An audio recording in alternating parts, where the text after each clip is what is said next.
90% प्रश्न ऐसे होते हैं जिनका जवाब देना जरूरी नहीं है। 10% हो सकते हैं जवाब देना जरूरी हो, 90% का जवाब देना जरूरी नहीं है। सुन लीजिए, इतनी मेहनत करके सामने वाला कह रहा है, उसको कितनी मेहनत लगती है। इतनी मेहनत करके कह रहा है, सुन लीजिए, क्षमा कर दीजिए। जैन धर्म में पर्युषण पर्व आता है, उसमें यह संदेश दिया जाता है कि क्षमा जीवन का आधार है।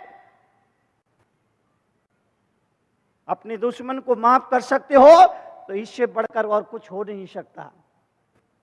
श्री कृष्ण की हम आराधना करते हैं। उन्होंने कहानी जग जाहिर है, शिशुपाल को 99 बार क्षमा किया। आप 99 बार क्षमा नहीं कर सकते तो कोई बात नहीं, कम से कम 9 बार तो अपने दुश्मन को क्षमा करने की आदत डालना ही चाहिए।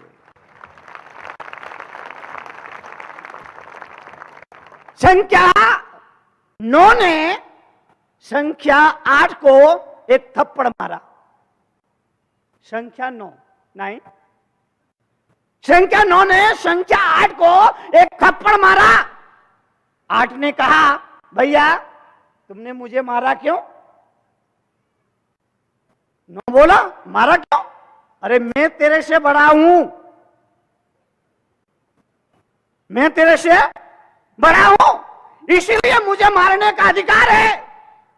8 ने इतना सुना तो 7 को एक थप्पड़ मारा और वही बात दोहरा दी कि मैं तेरे से बड़ा हूं। 7 को थप्पड़ पड़ा, 7 ने सुना कि मैं तेरे से बड़ा हूं, इसीलिए 8 ने मुझे मारा। 7 ने 6 को मारा, 6 ने 5 को मारा, 5 ने 4 को मारा, 4 ने 3 को मारा, 3 ने 2 को मारा, 2 ने 1 को मारा। अब एक बेचारा क्या करे?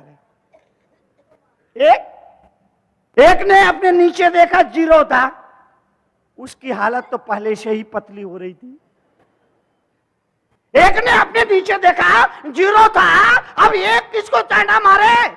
मगर कहानी कहती है एक ने 0 को चांटा नहीं मारा, बल्कि प्रेम से उसे उठाया और अपने बाजू में बिठा लिया।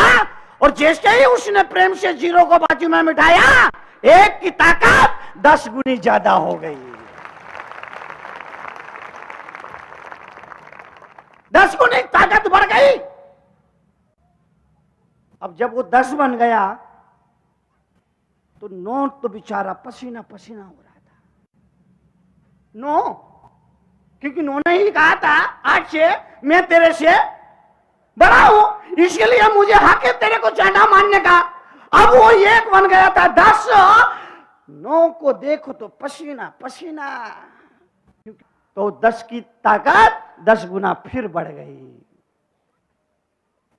गलती हो जाए, गलती होती है, गलती होती रहेगी, लेकिन एक शब्द आप अच्छी तरह से याद रखिए, तुरंत सामने वाले से बोल दीजिएगा, क्या क्या सॉरी। बहू घर में आ रही थी, चौके में एक कांच की गिलास रखी थी। बहू चलती आई और कांच की गिलास से पैर टकरा गया, गिलास फूट गई। तो सासू ने कहा, अंधी हो क्या, दिखता नहीं? बहू बोली, माँ जी गलती हो गई, अब ध्यान रखूंगी। बात खत्म हो गई, बात खत्म हो गई। सिर्फ इतना आत्म स्वीकृति गलती के लिए हो गई कि गलती हो गई। अगले दिन वो गिलास वहीं रखी थी, सास चल के आ रही थी, पैर की ठोकर लगी, गिलास फूट गई। तो सास बोली, तुमको इतनी भी अकल नहीं है कि गिलास कहां रखना चाहिए। दोहरी कसौटी। आदमी दो कसौटी लेके जी रहा है, अपने लिए कसौटी अलग है और पड़ोसी के लिए कसौटी अलग है। अगर हमारा बच्चा इंजीनियरिंग करके आता है तो हम कहते हैं बेटे ने दिन रात एक कर दिया। और पड़ोसी का बच्चा इंजीनियरिंग करके आता है तो हम कहते दे दी होगी। पड़ोसी का बच्चा, हमारा बच्चा आता है, हम कहते हैं दिन रात पढ़ाई में एक कर दिया। और पड़ोसी का बच्चा अगर इंजीनियरिंग करके आता है तो हम कहते हैं ओ बाबा दे दी होगी। हमारा खुद का दीवाला आउट हो जाए तो हम कहते हैं भगवान की यही मर्जी थी।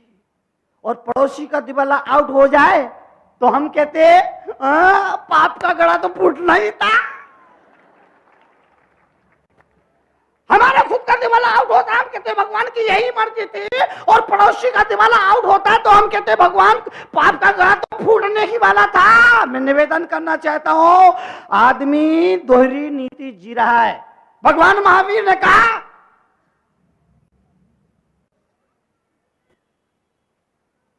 धर्म का लक्षण है कि आदमी एक चेहरे की जिंदगी जिए।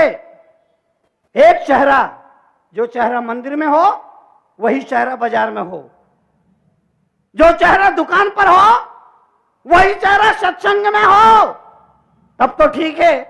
लेकिन आदमी मुखौटे की जिंदगी जी रहा है। आदमी का एक चेहरा हटाओ तो दूसरा चेहरा आ जाता, दूसरा चेहरा हटाओ तो तीसरा चेहरा आ जाता। प्याज होती ना, प्याज का एक छिलका हटाओ तो दूसरा छिलका आ जाता है, दूसरा छिलका हटाओ तो तीसरा छिलका आ जाता है, तीसरा छिलका हटाओ तो चौथा छिलका आता है। छिलके हटते जाते हैं और एक स्थिति ऐसी बनती है कि छिलके ही छिलके होते हैं, प्याज नाम की कहीं चीज नहीं होती। एक ओरिजिनल फेस होता है आदमी का, एक डुप्लीकेट फेस होता है। यहाँ पर देखोगे तो अप्सराओं जैसी लगेंगे और घर में अचानक जाओगे तो देखेगी लगेगी कि महिषासुर मर्दनी रणचंडी। आदमी दो चेहरे की जिंदगी जी रहा है। आदमी का असली चेहरा कौन सा आदमी को नहीं मालूम। संत के सामने जाता है तो चेहरा कुछ और होता है, पत्नी के सामने जाता है तो चेहरा कुछ और होता है, नौकर से बात करता है तो चेहरा कुछ और होता है, अपने बॉस से बात करता है उस समय चेहरा कुछ और होता है। तो ये चेहरे बहुत बहुत भोले हैं, सच मानो तो बारूद के गोले हैं। ये चेहरे बहुत बहुत भोले हैं, सच मानो तो बारूद के गोले हैं। इसलिए लोग कहते हैं आजकल मुनि लोग शहरों में क्यों आ गए। पहले तो सारे साधु लोग मुनि लोग जंगलों में रहते थे। आजकल के सारे साधु संत, बड़े बड़े साधु संत सब बड़े बड़े शहरों में रहते हैं। इसकी वजह क्या है? अरे बाबा वजह बिल्कुल साफ है। पहले जंगल थे, बियाबान जंगल थे, जंगल में खूंखार जानवर रहते थे, मुनि लोग वहां तप करते थे, उनके कर्मों की निजरा होती थी। अब वो सारे जंगल कट गए, जंगल के जानवर शहरों में आ गए, इसलिए संत भी शहरों में आ गए। आकृति से हर आदमी मनुष्य है, लेकिन प्रकृति से कोई शेर है, कोई भालू है, कोई चीता है, कोई बिल्ली है, कोई कुत्ता है, कोई कौन बोला गधा है। बहुत बेईमान हो तुम लोग। आपसे निवेदन करना चाहता हूं कि आकृति से हर आदमी इंसान जैसा दिखता है, लेकिन प्रकृति से जानवर की प्रकृति मनुष्य के जीवन में आ गई है। इसीलिए मैंने कहा ये चेहरे बहुत बहुत भोले हैं, सच मानो तो बारूद के गोले हैं। ओरिजिनल फेस सदाबहार होता है। अभी मैं बैठा था अपने कमरे में, एक सज्जन आके बोले मुनि जी चलिए प्रवचन में। मैंने कहा अभी तो 5 मिनट और है। तो बोले ठीक है, जब तक आप तैयार हो जाइए। अब मुझे क्या तैयार होना बोलो। उन्होंने कहा कि ठीक है मुनि जी, जब तक आप तैयार हो जाइए। मैं आपसे निवेदन करना चाहता हूं, संत सदाबहार होता है। रात के 12 बजे भी मौत उसके द्वार पर, दरवाजे पर दस्तक देती है तो संत कहता है कि चल मैं तेरे साथ चलने के लिए तैयार हूं। संत की तैयारी इस तरह हुआ करती है। आपसे भी जीवन के लिए निवेदन है, हर रोज अपने जीवन का हिसाब मिलाते चलो। ये मत सोचना आखिरी में मरते वक्त बुढ़ापे में जीवन का हिसाब मिला लेंगे। अरे बाबा, ये हिसाब इतना लंबा है कि अगर एक बार उलझ गया तो फिर सुलझेगा नहीं। मैं लोगों से अपील करता हूं, स्कूल जाने से वही बच्चा घबराता है जिसने होमवर्क नहीं किया है। आयकर अधिकारी को देखकर के वो व्यापारी घबराता है जिसके बही खाते ठीक नहीं है, और मौत को देख करके वही आदमी रोता है जिसकी जिंदगी का हिसाब ठीक ठाक नहीं है। इसीलिए जिंदगी का हिसाब ठीक ठाक रखो, और जिंदगी के हिसाब को ठीक ठाक रखने के लिए इस मुल्क में बताया, मुल्क के आचार्यों ने कहा, जीवन के लिए एक ही बात याद रखने जैसी है, हंसी को इन बॉक्स में डाल दो, आंसू को आउट बॉक्स में डाल दो, हंसी को इन बॉक्स में डाल दो, आंसू को आउट बॉक्स में डाल दो, गुस्से को डिलीट कर दो, खुशी को सेंड कर दो, फिर देखना जिंदगी की रिंगटोन कितनी प्यारी बनती है। करना पड़ेगा। एक नौजवान को मैं जानता हूं जिसमें सारे दुर्गुण, जुआ खेलता है, शराब पीता है, चोरी करता है, गुटखा खाता है, तंबाकू खाता है, सट्टा खेलता है, अय्याशी करता है, पर स्त्री प्रसंग करता है, सारे दुर्गुण। मैंने उससे पूछा, तुम ऐसा क्यों करती हो? नौजवान ने कहा कि भगवान ने दुनिया में भेजा है तो एक बार दुनिया में हर चीज का स्वाद लेना चाहिए। मैंने कहा तो फिर एक बार जहर का भी स्वाद लो। अगर दुनिया में हर चीज का स्वाद लेना चाहिए तो एक बार जहर का भी स्वाद लो, क्योंकि दुनिया में जहर भी तो है। मैं से निवेदन करना चाहता हूं कि पाप भी जहर है। जब जहर का स्वाद हम लेना नहीं चाहते तो पाप का स्वाद लेकर के अपने जीवन को बर्बाद क्यों करते हो? अपनी जिंदगी के साथ मजाक क्यों करते हो? उन लोगों से मैं कहना चाहता हूं जो इस भ्रम में जी रहे हैं कि हर चीज का स्वाद लेना चाहिए। जहर है, पाप जहर है, अपराध जहर है, व्यसन जहर है। उससे आप अपने आप को बचा करके रखिए। जीवन के लिए, जीवन के परिवर्तन के लिए दो चीजों को याद रखिए, व्यसन से दूर रहिए और फैशन से दूर रहिए। महिलाओं में फैशन, भाइयों में व्यसन, परिणाम परिवार में टेंशन। मैचिंग का जमाना है।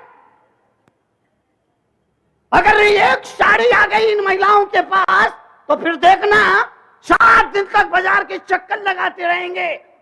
सब ऐसा ही होना चाहिए ना। मैचिंग का जमाना है। अपना मैचिंग पूरा हो गया तो फिर पप्पू के पापा का मैचिंग, पप्पू के पापा का मैचिंग। ऐसे निवेदन से मैं यह करना चाहता हूं कि मैं वस्त्रों के और आभूषण के मैचिंग के खिलाफ नहीं हूं, लेकिन इतना निवेदन आपसे जरूर कर सकता हूं, अपना स्वभाव, अपना नेचर ऐसा बनाओ कि वो कहीं भी मैच कर जाए। हे भगवान, तू मुझे इस दुनिया से उठा ले, उठा ले। ये सोच के बहुत सारे लोगों ने आत्महत्या कर ली, सुसाइड कर ली, जहर खा लिया, ट्रेन की पटरी के नीचे आ गए, कुआं में कूद गए, छत से छलांग लगा दिए, अपने आप को परिस्थितियों के अनुरूप नहीं ढाल सके और वो आत्महत्या कर बैठे। पर मैं आपसे अनुरोध करना चाहता हूं, जो लोग आत्महत्या करके मर चुके हैं, अगर हम उनमें से कुछ लोगों को जिंदा करके पूछ सके, कहो कैसी रही, तो वो कहेंगे भाई हमसे बड़ी भूल हुई, तुम जिंदगी में ऐसी भूल। सुबह बनाओ, बदलो अपने आप को। यह परिवर्तन के क्षण है, बदलाव के क्षण है। आपसे निवेदन करना चाहता जीवन के लिए, जीवन के परिवार के लिए इतनी ही याद रखना कि जीवन कोई आई पाठ नहीं है कि मनपसंद का जो गाना सुनना चाहो वो लगा के सुन लो। जिंदगी तो रेडियो है, बटन दबाओ, घुमाते जाओ, घुमाते जाओ, घुमाते जाओ, घुमाते जाओ, घुमाते जाओ, देर सवेर कभी ना कभी आपके मनपसंद का गाना लग ही जाएगा। आई पाठ नहीं है कि जो गाना सुनना है तुरंत सुन लो। जिंदगी रेडियो है, मौन से खाने का, और ये भी बताया भूख से कम खाने का। 2 पेट के 4 हिस्से करिए, 2 हिस्से खाद्य पदार्थों से भरिए, 1 हिस्सा पानी लिक्विड से भरिए, 1 हिस्सा खाली रखिए। स्वस्थ रहना है तो, स्वस्थ रहना है तो दवा खाना कौन जाता है? जो दवा दवा के खाता है वही दवा खाना जाता है। जो दवा दवा कर खाता है वही दवा खाना जाता है। आपसे निवेदन, 2 हिस्से आप खाद्य पदार्थ से भरिए, 1 हिस्सा लिक्विड से, 1 हिस्सा खाली रखिए। एक आदमी भोजन करने बैठा, खाए जा रहा था, खाए जा रहा था, खाए जा रहा था, खाए जा रहा था। किसी आदमी ने कहा भैया बीच में पानी भी तो पी लो। उसने कहा पानी की क्या जरूरत, वो भी तो इधर उधर कहीं भी चला जाएगा। फिर खाना शुरू किया, खा जाए खा जाए खा। किसी ने आदमी ने कहा भैया अरे कम से कम सांस लेने के लिए तो जगह रखो। तो उसने कहा सांस का क्या, आए तो आए, नहीं आए तो नहीं आए। मुल्ला नसरुद्दीन भोजन के लिए निमंत्रण मिला तो 2 दिन पहले से उसने खाना पीना बंद कर दिया। अपने बेटे को लेके भोजन में पहुंचा, पार्टी में पहुंचा, पंगत में पहुंचा। भोजन में वो बेसन के, हाँ अब सही बोला, भोजन बेसन के लड्डू बने थे। लड्डू को खाता गया, बाजू में उसका बेटा बैठा था, वो भी खाता गया। लेकिन 2 लड्डू खाने के बाद बेटे ने 1 गिलास पानी पिया। मुल्ला को बड़ा बुरा लगा, वहां से हाथ पकड़ा, उठाया, बाल आया, 1 चाटा दिया, बोला बेवकूफ, अरे पानी तो घर में भी पी लेता, पानी तो घर में भी पी लेता।